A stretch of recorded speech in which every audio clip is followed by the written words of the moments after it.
Hello everyone, and welcome to today's Google Hangout with Cambridge English Teacher and ELT Chat. I'm Alistair Horn from Cambridge English Teacher, and I run our professional development webinars, which are fortnightly on Wednesday afternoons. For those of you who don't know us already, Cambridge English Teacher is Cambridge's professional development community for English language teachers. We offer online training courses, articles, the webinars I mentioned before, and the chance to interact with our group of expert consultants, one of whom, I'm very pleased to say, Nicky Hockly, is joining us for today's Hangout. Nicky is our consultant for technology and has written a number of books on using technology for learning, so she's the ideal person to be taking part in today's discussion. We're really happy to be running this with ELT Chat, which is such a vibrant, engaged and enthusiastic and friendly community addressing topics that are really of interest to English language teachers. I just would like to say a couple of things about ELT Chat, if I may, Alistair. Oh, please. We are a very kind of free and democratic organization. We don't belong to anyone or to anything. It's just a group of teachers, trainers and writers, anyone involved in the ELT industry. And we meet once a week on Twitter. We generate conversations that our members suggest. They propose topics and vote on them, and every week we choose one and we discuss it on Twitter. This is really all that it is, all that we are. We are a networking group of teachers and colleagues, and we are delighted to be networking with Cambridge English Teacher and to be given this opportunity for more conversations. So we've had a question, Nicky, about using interactive whiteboards or smart boards as a tool for language learning, and how engaging this could be. And I wonder what your thoughts on that would be, particularly on the use of interactive whiteboards for English language teaching and learning. Right. Okay. Well, first I want to say hello to everybody, and I know we have people from all over the world with us. I'm sure many of whom have no idea who I am. I have links with Cambridge English Teacher, as Alistair said, as one of their consultants, and of course also with ELT Chat, most of whom I've known for many years. I've been teaching with technology for quite a long time, and I started teaching online myself in 1997. But I'll go back to that when we answer that question. The question about interactive whiteboards, though, I thought was particularly interesting. The fact that there is a question like, how do you make activities with interactive whiteboards interactive? Seems to me that there might be a bit of a problem here with interactive whiteboards. I have to admit that my views on these devices, I mean interactive whiteboards, IWBs, my views on IWBs are perhaps on the skeptical side of things. I wrote an article last year for the English Language Teaching Journal, which some of you may be familiar with, and I ended up doing a lot of reading around what was happening with IWBs, where they came from, you know, why we have them, and I found out some very interesting stuff. IWBs have been around for quite a long time. They were introduced into education in the early 2000s, firstly in the UK, and as a result of massive government funding, primarily in primary classes, in mainstream education. And they started appearing in ELT, in English language teaching, probably in the sort of mid-2000s. And the British Council as an organisation was particularly behind this. They were one of the first ELT organisations to have kind of widespread use of IWBs. I think what's interesting about IWBs, and there is a reason why I'm giving you this background, because I think it impacts very much on the question that you've asked. The reason why we find these IWBs now so widespread in organizations is because they are a result of perhaps top-down decisions or top-down planning made by management, made by organizations, made by governments.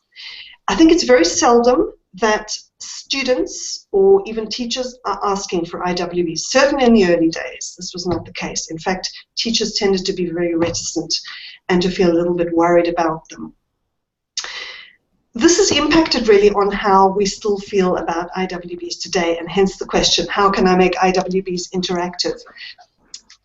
Interactivity, what does that mean in language teaching? To me, interactivity means having some kind of conversation, having some kind of dialogue about or with language. Interactive whiteboards don't really lend themselves to that. They are a display tool. They're like the whiteboard, but with flashing lights. So they can be a very teacher-centered, teacher-fronted tool. And research has found that this is how teachers use them, mainly, to kind of tell students stuff. The kind of stuff that we have available for IWBs are often coursebook materials. So publishers started to produce IWB-compatible versions of coursebooks. So we'd have the typical situation where students would have the book in front of them, and then on the screen would be pretty much what was on the book. So there's this very kind of heads-up, teacher-fronted way of dealing with materials through IWBs. Of course, this doesn't mean that there isn't a lot of very good communicative teaching happening with them, but certainly the kind of teaching that I've seen and that comes up in the research tends to be very teacher-fronted. So I feel like I'm giving a bit of a monologue here. Maybe I'll pause and see if, Marissa, you want to add anything or feed in anything. No, Nicky, I'm in full agreement with you. I think the interactive and whiteboard kind of cancel each other out as terms. You can use some interactive features to the whiteboard or to the interactive whiteboard do remain, but therefore maybe cases when you don't have handouts or you don't have other materials and you really rely on the board to put out your content in that the students are going to be using in their groups. So you have me fully covered there. Sorry, Alistair, please. Sorry, I was just going to say that yes, and it's not really interactive on a sort of individual student to the board, because you just don't have that sort of capability for mass interaction. If it's interactive, I guess it's only really with the teacher, with one student at a time, which is, I guess, problematic. Yeah, it seems to me that there's been a lot of confusion around the word interactive, because there are two very different meanings. Interactive in terms of language learning means interaction, communication, but interactive in terms of technology is often meaning point your mouse and click. Yeah. So you read things like interactive online grammar exercises. Now, hang on a second. How exactly is choosing from a list of 3 drop-down verbs and clicking a verb, how exactly is that interactive? And the confusion comes from this idea of interactive meaning moving your mouse and interacting with a screen. But in terms of language learning, this has got nothing to do with true interactivity. So I think the confusion comes from there. First of all, from the name, as Marissa was saying. They kind of cancel each other out, interactive and whiteboard. But the other thing that's interesting to me about whiteboards is the fact that they were sold from the beginning and continue to be sold as some kind of solution to learning. So your students aren't learning English, buy this very nice expensive IWB and suddenly everything's going to be fantastic in your classes. And this is just, it's just not true. It's a view of technology as some kind of solution. It's an example of technological determinism. In other words, that technology can provide a solution. But it can't. It's a tool. It's the use of the tool that provides the solution or doesn't provide the solution.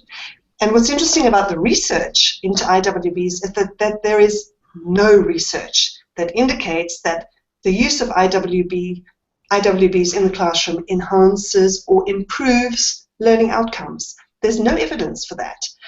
And when you read that, you really need to sit back and think, so hang on a second, why is everybody and governments and so on spending all of this money on this very expensive piece of technology hardware where there's no proof that it actually helps people learn? Now, I'm aware that I'm being very negative here, and this is all a bit of a downer in terms of IWBs, and many of you watching this are probably thinking, well, I know I've got IWBs in my school, now what?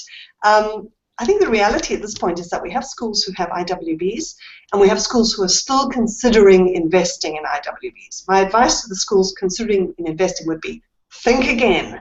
You can spend your money or your budget more on teacher training and perhaps much cheaper sorts of devices, possibly mobile type devices.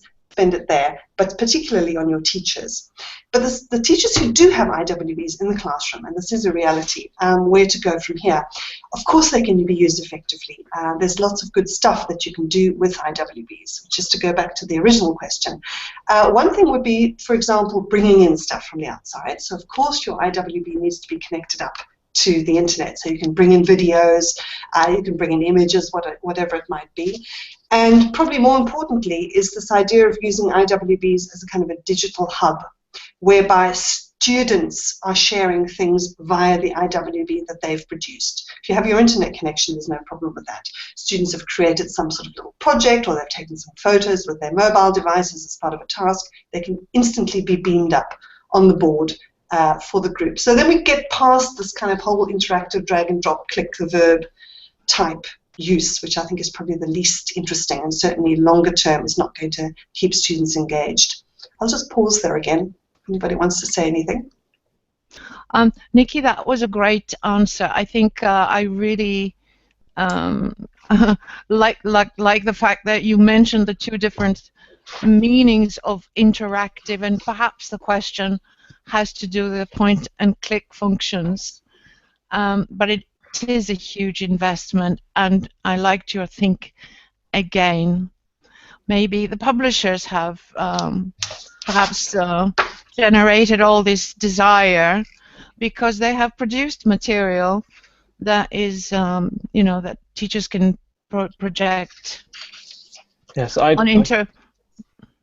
Yes, Alistair? Sorry, I was just saying I should declare an interest here in that I worked for my first 5 years at Cambridge for a division that was working on software for interactive whiteboards. So very much we were thinking, you know, these I mean, this was in primary education in the UK, but it was very much thinking that you know, schools now all have these boards. There has to be an opportunity here to do something worthwhile, but it was very much, I think, a response to that reality of the boards being in the school rather than sort of being entirely original in that respect. I think from what I understand from talking to publishers is that now in the last perhaps 2 years or even more, publishers have been moving away from producing IWB compatible materials more to looking at providing coursebook materials in a kind of an online format so that students, because the reality is that students have all of these devices, right? They have smartphones, they have tablets, they have computers at home, they have laptops, so that they can start to access that material not necessarily only via the IWB, which is this teacher-controlled, teacher-fronted mechanism. Just one thing I do want to say about how IWBs, I think, do things very well, and that is dealing with things like audio and video in the coursebook. If you have IWB coursebook-compatible materials and you want to play the audio recording, those of you who use IWBs already know this, but you can have the transcript up on the board and you can just click at any point in that text, in that transcript, and then the audio will play, and then you can play again, you can pause, you can repeat a word. That kind of stuff is fantastic. I remember the old days when we had the old tape machines, we'd be going back and forward and losing ourselves and never finding the right bit of audio. So that kind of thing, I think, works extremely well in terms of delivering content. I just want to give a shout out for a very good European Union funded project which is called the Interactive Technologies in Language Teaching Project. And they have a website which has lots of excellent materials for teachers who do want to use IWBs or would like to see how they work or would like some ideas and resources. I'll just quickly tell you the website. It's www.itilt, so itilt.eu. And there's lots of good stuff there to explore if you'd like to find out more about how to use IWBs effectively. That project found that teacher training is key in really teachers learning, you know, and students getting the benefit out of these devices. Okay, thanks. Marisa, should we move on to the second question that was on the poll? Yes, just a quick question to Nicky to spell out the website again, please. Okay, it's www dot then ITILT, so ITILT, ITILT.eu.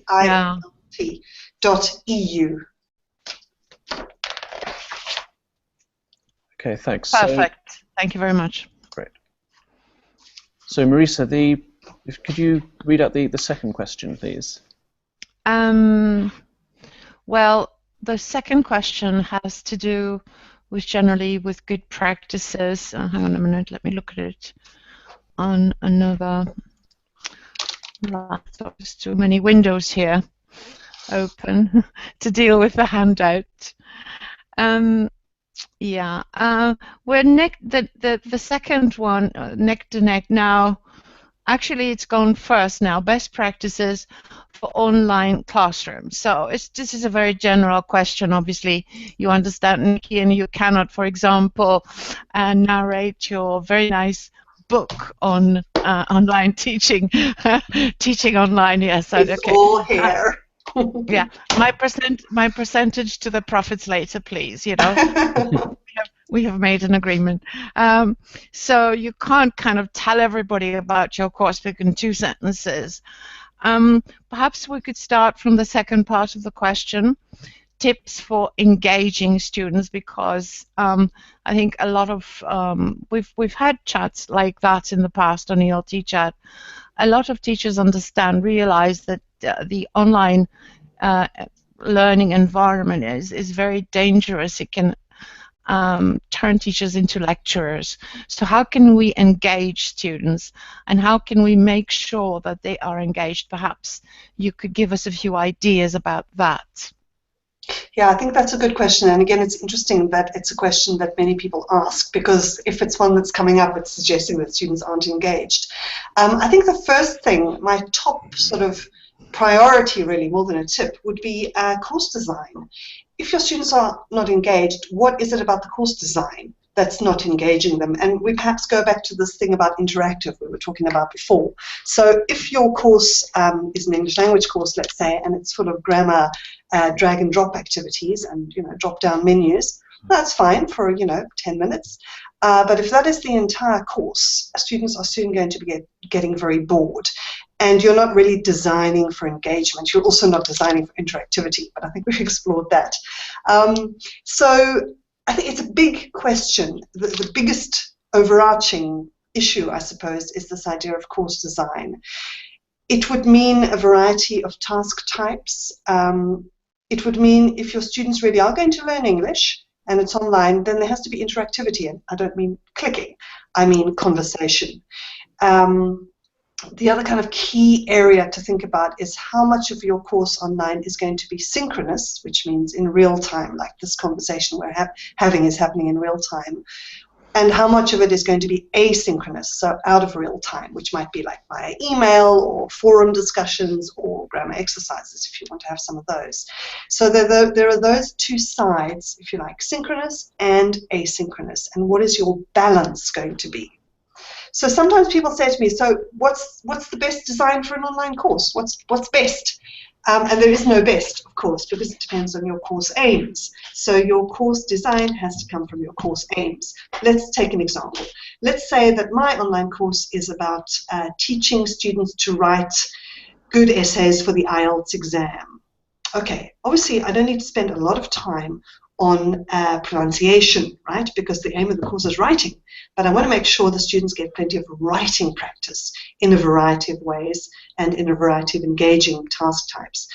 If my task is about how to improve conversation skills, obviously I want to spend quite a lot of time on synchronous work with the students, allowing the students to have conversations in real time. And also there's an argument for asynchronous there, where they listen to conversations and so on, and good models and the rest of it, and do work on pronunciation on their own. So that's the first thing. What is the aim of your course, and what does that mean for course design in terms of synchronous and asynchronous? The fact that you match your course design to the aim is going to mean that things are going to be more engaging, hopefully. The second kind of major point there really is variety. Variety in terms of task type, also in terms of media. So rather than having everything text-based, you want to make sure we have some text, we have image, we have diagrams if relevant, we have audio and we have video. And we have a good mix of all of those multimedia elements within the course. And again, each of those uses needs to align to a course aim or to a task aim. So I'll just pause there. That's my kind of #1 top tip. I have a few more. I think maybe it would be a good, it was very good that you highlighted the importance of good course design and variety. Perhaps you could talk a little bit about conducting needs analysis or anything relevant to how to find out what is the best possible solution? Yes, I guess, yeah, that's a good point, Marissa. Yeah, I mean, I think that's true for any kind of course. Needs analysis, whether it's online, whether it's face-to-face, we would always want to have some kind of needs analysis. Sometimes the case is that we already have a certain aim of the course set for us. Let's say we're teaching in a university or a language school or a school where we have to teach, you know, our first certificate preparation class, we have to give 50% of it online. In that case, in many ways, the subject matter or what we need to cover is already set for us, but we can certainly look at students' expectations. And I think that's probably one of the sort of key things as well for making sure students are engaged, checking out what students' expectations are for an online course. And again, ensuring that those match the aims and the realms of possibility. I remember when I started teaching online, we started running online teacher training courses, which we've been doing for about 12 years now. And I remembered one of our teacher training courses, which was on skills to become a successful online teacher. We had this pre-course online expectations questionnaire, which we still use for all of our courses. One of our students, who was a teacher, said, I want to improve my pronunciation. I thought, yeah, okay, well, yeah, I'm sure many teachers do want to improve their pronunciation, but that is not an aim of our course. And if a student is coming onto a teacher training course about skills for e-moderation and they're expecting to improve their pronunciation, like there's a bit of a mismatch there between expectation and reality, and that is something that you have to address before the student starts. I read some research somewhere ages ago about how dropout on online courses is caused mostly by this mismatch between a student's expectations of what they're going to get in their online course and the reality of the online course. Dropout is, of course, also caused by, let's say, external circumstances, like, say, changing job, moving city, bereavement, illness, whatever. Those are external conditions. But within conditions that we could manage, one of them is this mismatch.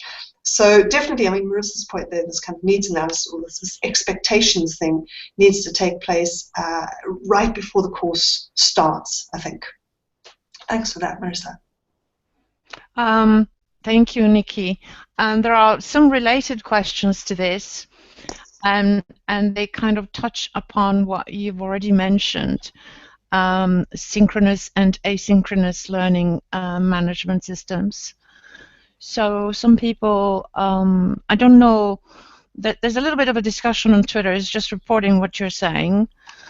I don't know if you have any suggestions or advice, Nicky, regarding some of those online environments where and their suitability, may I add, to different types of groups. For example, Edmodo. Some people are asking about Edmodo. Do you have any views on that, or other platforms? Yeah, that's a good question. I mean, I always think there's kind of three big areas here when we're talking about online learning. The one we've kind of briefly talked about, which is course design, task design, and so on. The other big area is this idea of platform. What am I going to use to deliver my content, which hopefully is well designed and meets the aims? And then the other big area is this area of student engagement, which we can get back to in a second. But in terms of platforms, again, we need to make sure that the platform matches the aims. So if I'm teaching online conversation online, I'm going to be using a synchronous platform quite a lot. So again, it's useful to think about synchronous platforms and asynchronous platforms. Because I've been working, in fact, I started teaching online in 1997. I was working in an online MA program, which was delivered through a number of Spanish universities here in Spain, where I live. And this was the very early days of the so-called VLEs, virtual learning environments. And we were working on really the one that was available at the time, which was called WebCT. I don't know if anybody can think back that far. WebCT then subsequently merged with Blackboard. So Blackboard is probably the best known one now. So back in those days, it was kind of, you know, it was very much asynchronous stuff. back in 1997, we take Skype for granted. I don't remember when Skype was invented, but I think it was after 1997. We would run our chats for our online MA program in text chat. Can you imagine? It was Messenger, Microsoft Messenger had barely started. And I remember that for most people, using synchronous text chat was just, wow, it was this amazing, fantastically, cutting edge stuff. And text chat, of course, now feels incredibly some forms of it feel very dated, although there is still very much a great role for text chat in platforms like Twitter, but it's a different thing. It's a different thing. So synchronous platforms these days, there's things like Skype, of course. You have a limit on numbers there. We tend to use on our online training courses something called Blackboard Collaborate, which is a so-called video conferencing platform. Sort of a bit like this, where you can see people on video, you can hear them, and you can have a text chat window at the same time, which is very nice. Another very well-known one is called Adobe Connect. Adobe Connect is actually probably my favorite. It's expensive as anything, though. It's really expensive. It's wonderfully adaptable and robust and so on. But, with video conferencing, you tend to pay for what you get. So if you're using free platforms, and there are some very good free platforms out there, I've had problems with some of them when recordings don't record, which is fine, but if you're charging students for a language course, then your recordings need to record. But having said that, there are some good free platforms out there. For example, WizIQ. I'm sure people on Twitter can mention a few. There's, for example, Big Blue Button is another one. There's Tiny Chat, I think it's called. Anyway, there's a few of them available. I seem to be getting lost. What am I talking about? Platforms, right? Yes. Just while you're thinking to add another vote for Adobe Connect, really, which is the platform that we use both for the Cambridge English Teacher webinars and for our Cambridge University Press webinars. I second. Yeah, I mean, we've moved to that in the last year, and we're finding it a very, very valuable platform. Yeah, I would agree. I think it's one of my favorites, but you do need a decent budget. So for the kind of lone teacher wanting to have a couple of one-to-one classes with their business English student, it's not really a possibility, I don't think. But certainly the free platforms will do the job there, and even Skype. In terms of the synchronous, if you like, asynchronous, so not in real time, kind of big VLEs, virtual learning environments. I'm sure we've all heard of Moodle. That would be one of the most popular ones. Moodle is free. You just need to install it on a server. Then we have things like Edmodo, which Marisa just mentioned previously. Personally, I use Moodle for our online training courses because it's a very structured environment. So it's good for kind of structured courses, which are content and also experience-based.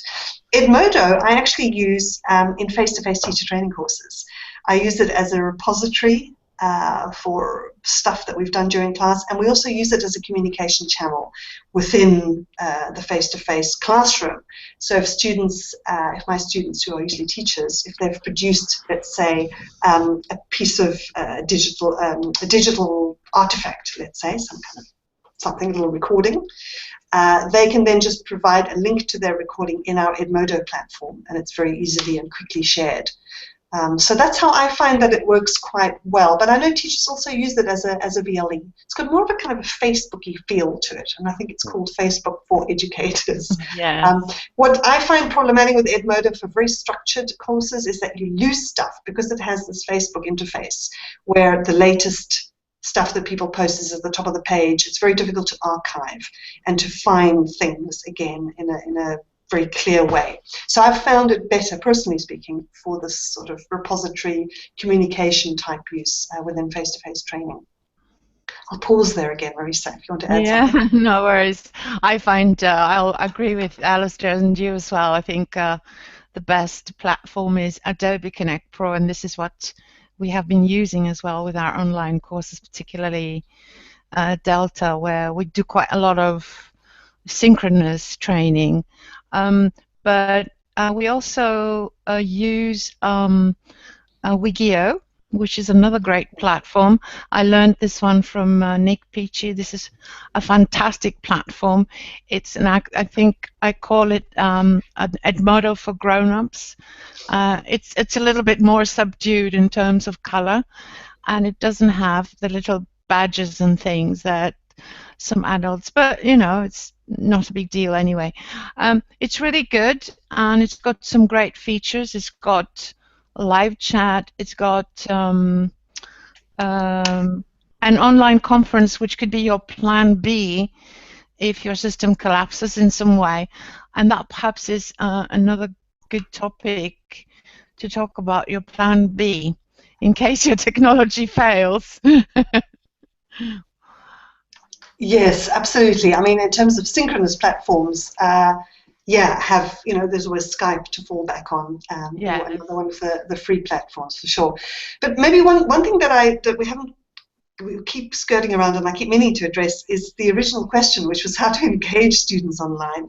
Because we started off talking about course design, which of course, decent, interesting tasks is fundamental. But assuming you have all of that and you've got all this wonderful multimedia and the tasks are engaging and the students know what they're doing and the expectations match the aims and all of that's happening, that's still no guarantee that the students are fully engaged with the learning process. And there are a couple of tips. I think it's this kind of third area that we were talking about, the kind of human element, if you like, that's probably as important as everything else and sometimes even more important.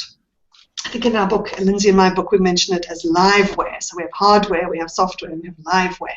Liveware being the people involved. From my own experience, I started off, as I said, in '97, teaching online with this MA program, and each of these MA programs was a 2-year online course. 2 years. Can you imagine? I mean, it's not that hard to get people through a 6-month course. I mean, that's hard enough, but 2 years, and that was back in the days where we only had text chat, was a real struggle. I then went on and did a shorter online course myself while I was tutoring as a student. After I'd been tutoring online for about 6 months, because in those days, nobody, there was no books about it, there was no training, there was nothing. And being a student myself in an online course was incredibly insightful. It's probably one of the most interesting things you can do if you're going to teach online. First, do a course as a student online. It could be anything, photography, cooking, it doesn't matter. It doesn't have to be a language course, but just have that experience. And I learned so much. I learned, for example, that I, as an online student, I needed to know that my tutor was reading what I was posting in the forums.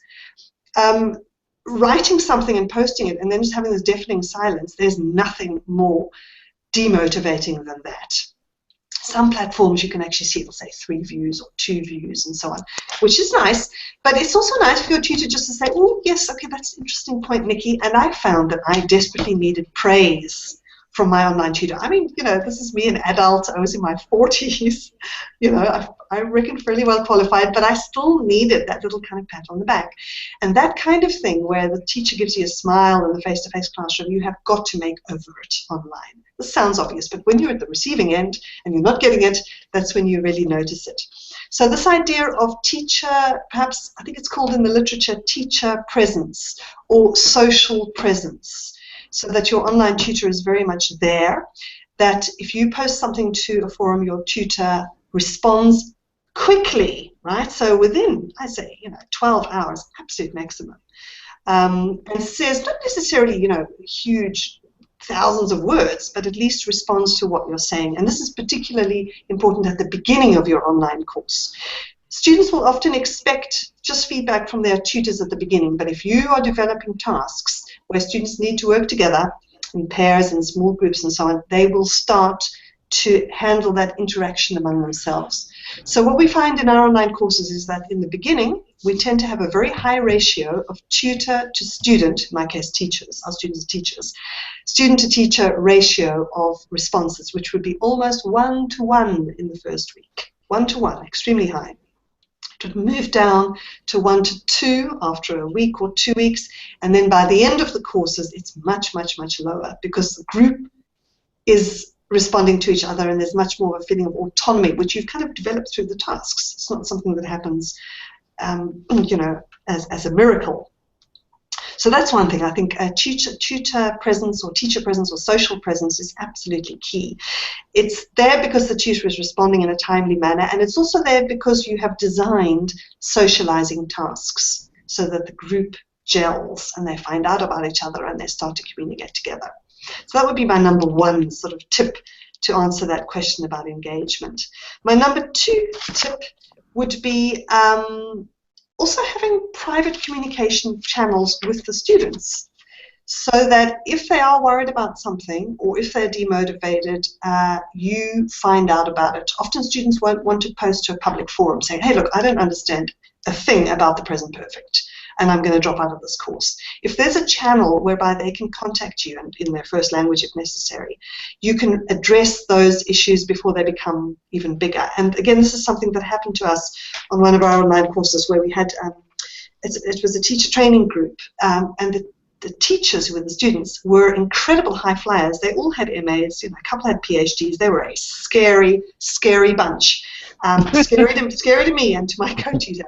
So we had this bunch of high flyers who all written books and had their PhDs, and we had one average, student teacher who had very little experience and who didn't speak English as a first language, and she felt completely out of her depth and was terrified. And we had in place within the VLE, in the virtual learning environment, we used the journal feature so that students every week could keep a record of their learning, and there was also space for them to share any questions or any concerns. And through this particular teacher's first journal entry, I read, I don't think I can cope with this course, I don't think my English is good enough, and I don't think that I'm academic enough for this, which of course wasn't true when you looked at how she was contributing, but she felt terribly uneasy with everything. So through that, it was very easy then to actually, I rang her and spoke to her and reassured her, and she got through the course and she was fantastic. But it's that idea of identifying issues which weren't obvious because of the way the communication was going in the course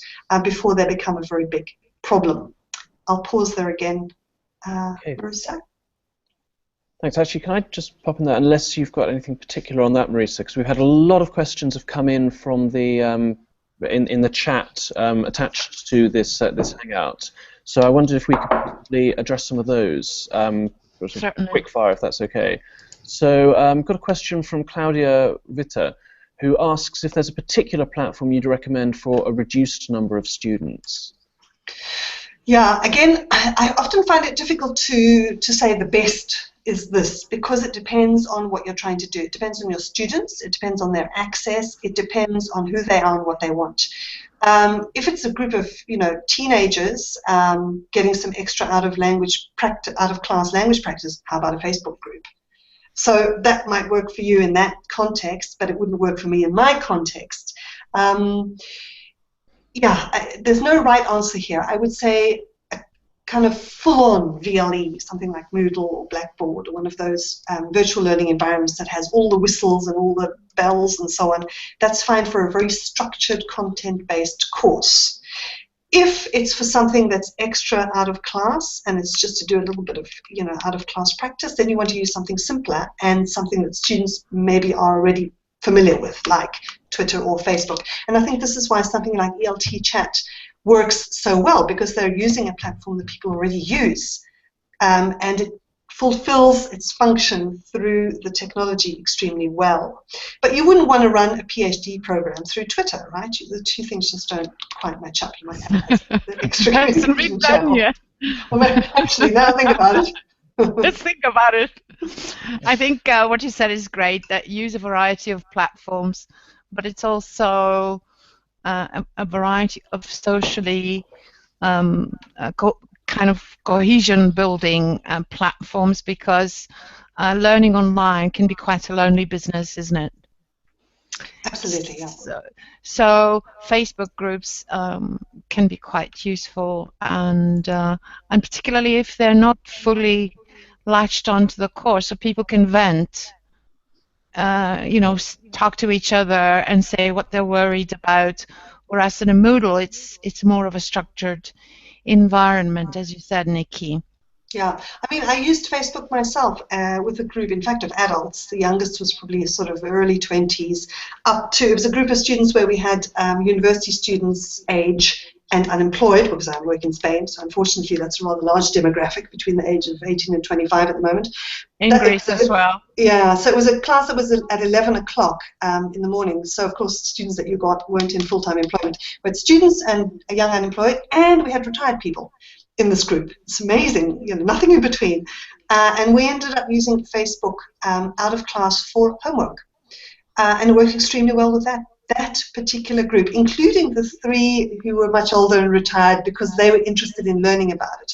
And the one student that I had resistance from, which is fine, because I think it's fine for students not to want to use the platform, was a 25-year-old, very tech savvy with his mobile phone, but he said, I'm not using a platform which is all based on big business, and I don't know what they're doing with their data. And it's an ideological choice. He was from the Basque country in the north of Spain. As an ideological choice, I'm not using Facebook, although all his friends did. So he did everything on send me stuff by email, his work. Okay, thanks. We've got a question now. Oh, sorry, Marisa. Sorry. Just a wee thing I want to add before you go on to the next question. I thought that just to highlight something that Nicky said actually about her becoming, being an online learner and learning a lot from that experience about how to, what she would need as a learner. I think if you're going to go on into online learning, it might be a great opportunity to join one of the free TESOL EVOs or one of the paid courses such as Nicky or other organizations are offering to experience online learning yourself, because without having that experience, sometimes it's very difficult to understand what learners are going through. I make it a point of following one of the EVOs every year. I'm following Shelley's ebook, ePerfect textbook, and I'm overwhelmed by all the stuff that I have to do. So do something like that to give you a taste of your own medicine. Maybe that's all I wanted to mention. Alistair? Okay, thanks. Well, I should mention that Cambridge English Teacher has online courses as well. True. Just let myself down if I didn't mention that. I'll register. Excellent, thank you. So our next question is, I think, a very interesting one from Mimi Dellis, who's, I think, thinking about the perspective of a teacher who maybe thinks that there's a lot that could be gained from using technology, but doesn't really know where to start. What would your recommendations there be? So we're looking for a basics toolkit, maybe, Nicky, huh? Yeah, that's a good question. It's interesting. Things have moved on from when I started training in technology. Teachers were in denial, as in, this internet's a passing phase. Technology's got nothing to do with language teaching. It's not going to affect me. And I think teachers nowadays realize that, you do need to at least be aware of what's happening. That doesn't mean to say that you have to have technology to teach well. Let's not confuse that. It's not about the technology, it's about the teaching. And you can teach, in a playground with a stick in the ground, drawing in the ground. It doesn't have to be technology. But where to start? I think the first thing you need to do as a teacher is to kind of, I always think of it as kind of understanding getting a kind of map of the terrain, right? Understanding what's out there and how it all fits together, because there's so much stuff that it can be quite overwhelming. I would suggest, we were talking about doing online courses, I would start by doing something as a student online, just to find out about what's available, what tools are available and how those are integrated. I think that's a good place to start. There's plenty of stuff available. As Marisa was saying, the EVO, Electronic Village online sessions are going on at the moment. Pick a topic that sounds interesting. That's the way to start, the place that sounds interesting to you and the topic that sounds interesting and relevant to you. In terms of general concepts, I would also suggest using technology yourself, which you obviously do if you're here attending this chat. You obviously are, technology literate or digitally literate to a certain extent. So you've already started. It's just a matter of finding an avenue that you can explore. So I'm not in favor of saying, you must know how to use Skype and you must know how to use Moodle and you must know how to use XYZ. No, it depends on what you're interested in and what you and your students are interested in. So a vague answer, but hopefully reassuring. Thanks, Nicky. Anything to add, Marisa? No, not really. I think the pedagogy is always what must come first. I think I fully agree with Nicky, because most people think technology is the solution, the miracle solution to inattentive students and that. But if you don't have good design or teaching people skills, again, you will fall back into the same problems. I think maybe people who ask these questions, from my experience, usually want to know what are the few basic things they need to learn first to get started. And it's very difficult, but I wonder if there's kind of a small menu of things that Nicky could suggest. What are some of the basic skills that a teacher needs in order to get started?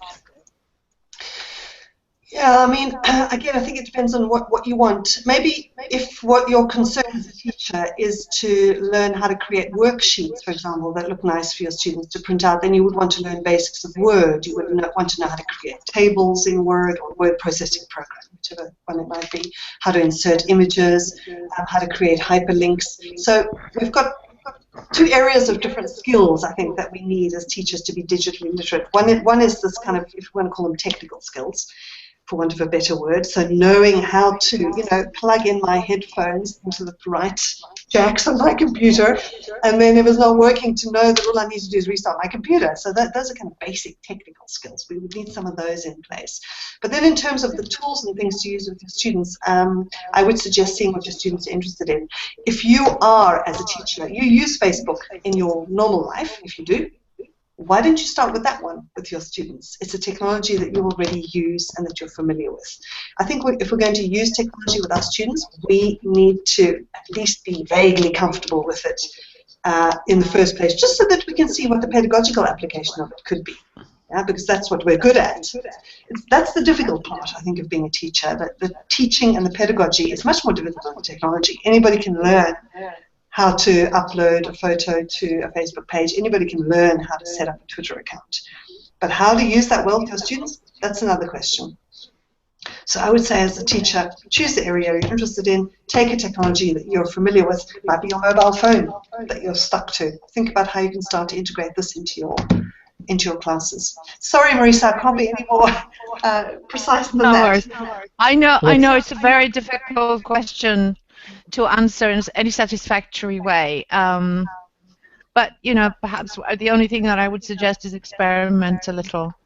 But, using what you're familiar with is great advice, actually. Yes, I think so, and yes, experiment in a safe environment. Just try something with a few students, I think, and that way, it's low risk, and just see what works. Okay, we've got a few more minutes. I'd like to try to fit in some quick fire questions, if that's okay. So, first one from Carolina from Colombia, who asks, how useful are video blogs or vlogs to develop oral skills? Yeah, good question. Yeah, well, sorry, it depends. It depends. If your students are already, they easily make videos and they like making videos, for example, on their mobile phones, then I would say they're very useful. And if the task is engaging enough for the students, then I would say they're very useful. Let's imagine you're teaching in Colombia and you want your students to provide on a blog that you set up tips for tourists, 1 tip a week. This is off the top of my head, right? Something that they know that other students in the world or tourists or whoever might go along and visit, and they're interested in this kind of thing, and they're tourism students, well, then that's probably fairly motivating. If it's something that's being imposed on the students, if it's in a culture where it's not really appropriate for them to be filming or filming themselves, then maybe less engaging. Of course, video blogs, you don't have to film yourself. You can film stuff around you that's happening in your town or your city or your life. So for that kind of thing, I would say ask the students and then try it out if they like the idea. Okay, thanks. Marisa, anything to add? No, if you could ask a few questions so that Nicky can deal with as many as possible. Brilliant, thanks. So, question from Teacher Med, who asks, how can technology stimulate language learning beyond the classroom? Yeah, I like that question. The idea, I think, of using mobile devices outside the classroom, this is an obvious technology that travels across the walls of, between the classroom and the outside world very, very well. So the idea of video blogging from the previous question, you could easily have your students using mobile devices to practice outside the classroom with videos, bringing them back into the classroom, to analyze, to get feedback on, and refilming outside the classroom. Yeah, I would say mobile devices are the technology of choice for this sort of breaking down the classroom walls. I'm trying to keep my answers short. Okay, great, thanks. A question now from Gabriella Hertha, who says that she finds that 45 minutes is probably the maximum amount of time that she finds works for online training. Do you have any sort of recommendations on that from your own experience? I guess she's talking about synchronous sessions like this, right? 45 minutes in real time. No, I've run synchronous sessions of up to an hour and a half and up to 2 hours. I think it depends on how they're structured. It depends on the level of the students. Low-level students, beginners, elementary students, of course, for them to be interacting in English, even if it's a small group of 5 or 6, is exhausting for them. So shorter limits, I think, for real-time interaction at low levels for sure. For higher levels, though, and for more content-based programs like EAP or CLIL or whatever it might be, or university students, you can have longer sessions, but you can program in breaks. And that break might include a kind of nice little socialization activity, like after our first 45 minutes, okay, everybody, we're having a 5-minute break. Go make yourself a cup of tea, but bring back one important possession that you have, one important object or significant personal item that you're going to share with the group. Yeah. So, this is a piece of jewelry that my husband bought me for my 20th wedding anniversary, etc. And that kind of thing can build in breaks. Okay, great, thanks. Question from Sylvia Ricker, who asks, which apps would you recommend for teenagers to start working with? Yeah, again, it depends on what you want them to do. The obvious ones would be things that they're already familiar with. So something like Facebook, if you want that. That would be getting them to produce in English and to interact and so on. If you want to work on vocabulary, you could get them using vocabulary apps. You could create quizzes on things like Quizlet, or get them to create quizzes for each other. If you want them to work on producing video, you could get them creating vines, which are these little 6-second videos, very popular with teenagers. I know a lot of teenagers in Spain who watch these Vine videos. Why not get students to watch a couple and then to create their own? So again, I think it depends on what you want to do linguistically and pedagogically, and what your students are interested in. I would say ask them. Brilliant. Thanks very much. I'm afraid that's all we've got time for, but perhaps I hope we might be able to do this again in future and maybe answer some more questions. So thank you very much, Marisa. Thank you, Nicky. It's really informative. Thank you, everyone who's attended. And just a reminder that so we're Cambridge English Teacher, and Marisa's here representing ELT Chat. So we hope we'll interact with both of you more regularly from now on. Thanks very much, everybody. Thank you for organizing this, Alistair. Thank you so much, Nicky. And we've left the big question of why young learners and technology, maybe for a future hangout. If we can do one again together, that would be fantastic. Yeah, that sounds like a great idea. Bye-bye. Thank you. Thank you, everybody. Thank you for coming along. Everyone. Thank you. Bye, everyone. Bye.